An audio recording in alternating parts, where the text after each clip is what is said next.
एक मुखिया द्वारा आकर माइक पर हाथ मारना और कहना कि कैमरा बंद करो, यह कहाँ से जाएगा?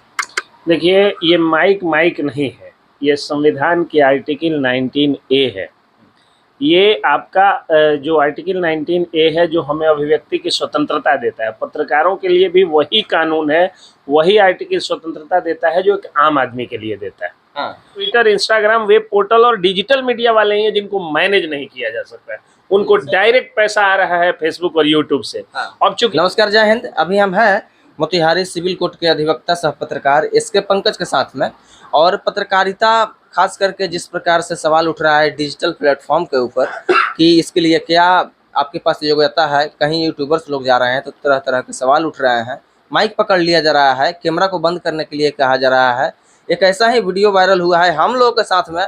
तुर्कोलिया प्रखंड से एक मुखिया है शंकर सरैया उत्तरी के, जो वहाँ के जो सामाजिक कार्यकर्ता हैं और जो जनता है वह भ्रष्टाचारी से त्रस्त आकर के वो अपना बयान दे रहे थे। क्या सच्चाई थी, नहीं सच्चाई थी, इसी बीच में एक मुखिया द्वारा आकर माइक पर हाथ मारना और कहना कि कैमरा बंद करो, यह कहाँ से जाएगा?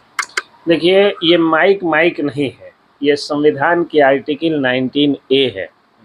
ये आपका जो आर्टिकल 19A है, जो हमें अभिव्यक्ति की स्वतंत्रता देता है, पत्रकारों के लिए भी वही कानून है, वही आर्टिकल स्वतंत्रता देता है जो एक आम आदमी के लिए देता है। हाँ।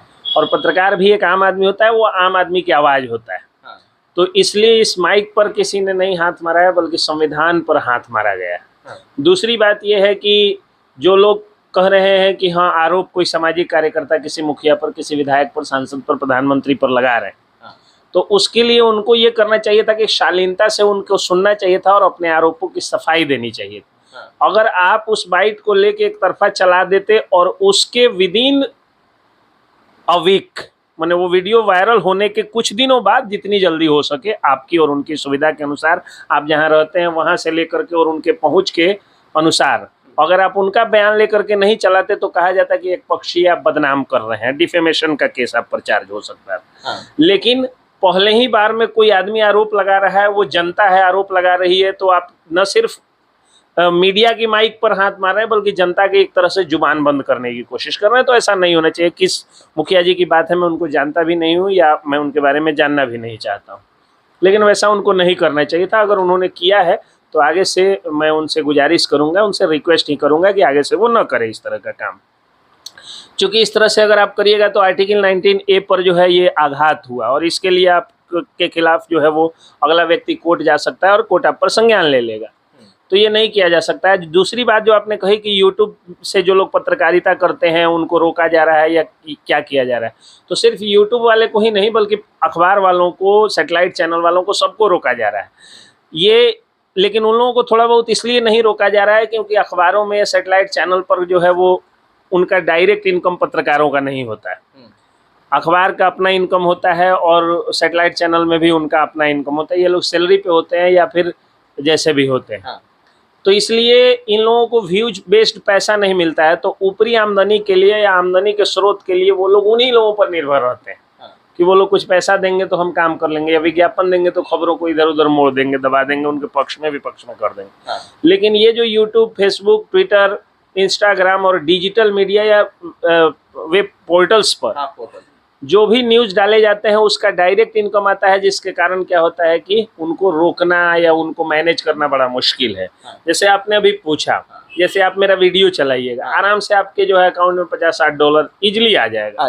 तो $50-60 का कितना, 8/40 यानी कितना हुआ, 4,000 के आसपास में आपको आ जाएगा। तो अगर किसी के खिलाफ आप मुझसे बुलवा रहे हैं तो वो कितना पैसा आपको देगा, 4 से 5 हज़ार रुपये वो देगा। हाँ। और ये 4,000 आया तो ये सस्टेन करेगा, आगे भी आएगा। 1 महीने बाद हो सकता है वायरल हो तो 4,000 और आ जाए, हो सकता है 4 लाख आ जाए, हो सकता है 40 लाख, कुछ भी हो सकता है। हाँ। और उनका जो है वो नहीं आ सकता है। तो इसलिए इस तरह के पत्रकार, यानी आपके तरह के पत्रकारों को रोकने की एक साजिश, और ये साजिश बड़े पैमाने पे चल रही है। किसी दिन आइए आराम से, और पॉइंट वाइज मैं डील कर दूंगा, और उसको न सिर्फ आप चलाइए बल्कि सारे डिजिटल मीडिया के चैनलों को जो है वो चलाना चाहिए। हाँ। ये एक लंबी गहरी साजिश है कि न्यूज को यूट्यूब बोल देना और न्यूज एंकर्स को, रिपोर्टर्स को, जर्नलिस्ट को, पत्रकारों को यूट्यूबर्स बोल देना। हाँ। ये गहरी साजिश है, क्योंकि ये लोग जानते हैं कि ये यूट्यूब वाले ही हैं, फेसबुक वाले, ट्विटर, इंस्टाग्राम, वेब पोर्टल और डिजिटल मीडिया वाले ही हैं जिनको मैनेज नहीं किया जा सकता है। उनको डायरेक्ट पैसा आ रहा है फेसबुक और यूट्यूब से। हाँ। अब चूंकि आप मैनेज नहीं हो सकते, इसलिए आपको पत्रकार नहीं कहने की साजिश हो रही है। हाँ। तो आप लोग चिल्ला चिल्ला के कहिए कि हम ही असली पत्रकार हैं। हाँ। और अगर लोग नहीं मानेगा, हाँ। अगर लोग ज्यादा शेयर नहीं करेगा इस मामले को, और इसको ज्यादा से ज्यादा नहीं वायरल किया जाएगा, हाँ। तो फिर हम गर्व से कहेंगे कि हमको दलाल पत्रकार मत समझो, हम ईमानदार यूट्यूबर हैं।